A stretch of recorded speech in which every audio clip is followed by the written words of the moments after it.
Can you believe it? Steelers season training camp is about 3.5 weeks away.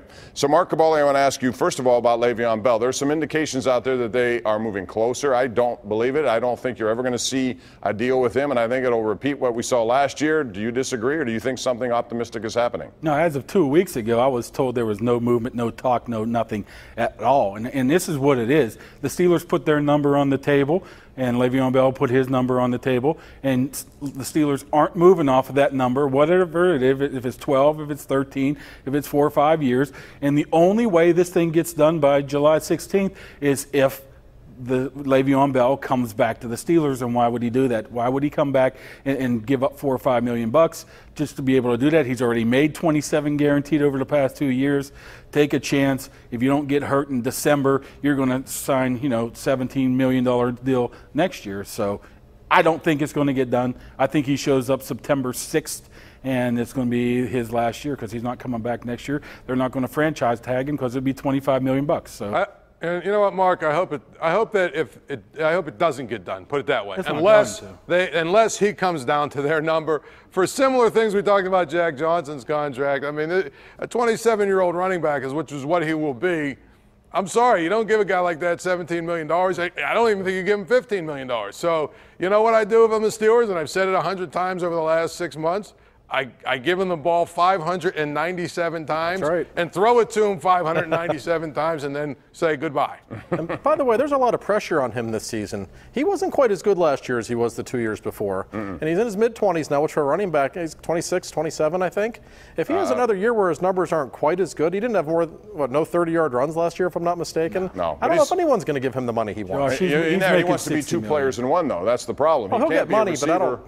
And a running back, that's part of your job. Yes. You think he will? Yes, he's going to get $17 million. If you're giving guys giving guys like Devontae Adams 17, I know it's a different position, and I don't know why we're brainwashed to think that running backs don't matter. Some running backs do matter. I wouldn't give it to him. The Steelers shouldn't give it to him, but I'm sure there's somebody up by the lake here about 2-hour drive would give him the money. All right, let me move on to another topic. Josh, I want to ask you about this because Pro Football Focus came out with a breakdown of teams' rosters, and the Steelers, as you know, are pretty high ranked. However, they have some surprises on here. They go players too, and they have poor grades for two specific players: Maurkice Pouncey, who's a 7-time Pro Bowl player, and Artie Burns as poor grade. I'm sorry, they're actually looked at. Burns is looked at as a good grade. That's my question. Should Artie Burns be looked at as above average and Pouncey as a poor player?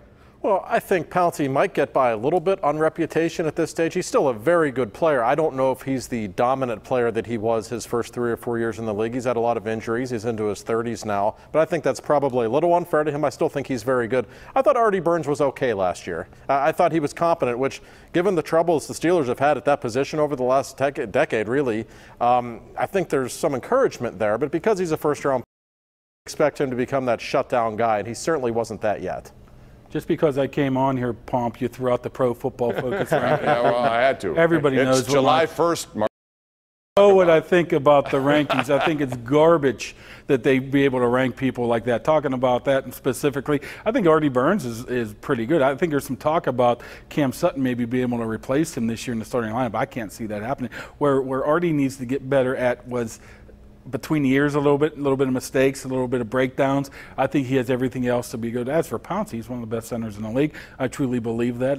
Does he live on his reputation? Probably a little bit, but these rankings, rip them up and toss them, burn them. It's July 1st. I hate rankings. I hate those rankings. I spent a long time, Mark, trying to figure out what exactly the metric is here they're using.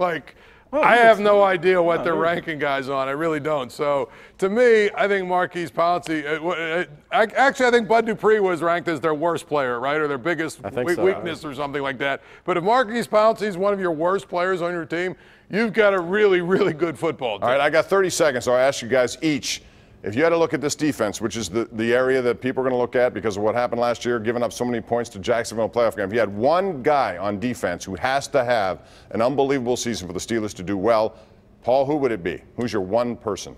Well, I said Bud Dupree because he's going to be measured a great season by having a lot of sacks. So to me, if he has a ton of sacks, it probably changes their team a little bit.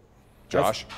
I'm going to go with T.J. Watt, and because I don't think Bud Dupree is the guy that is ever going to be a consistently good pass rusher. Watt looks like he might be a star, and he needs to progress even more because they need somebody off the edge to get to the quarterback consistently. You know what, Josh? That's exactly why they switched him from one side to the other, but not a lot of people believe that.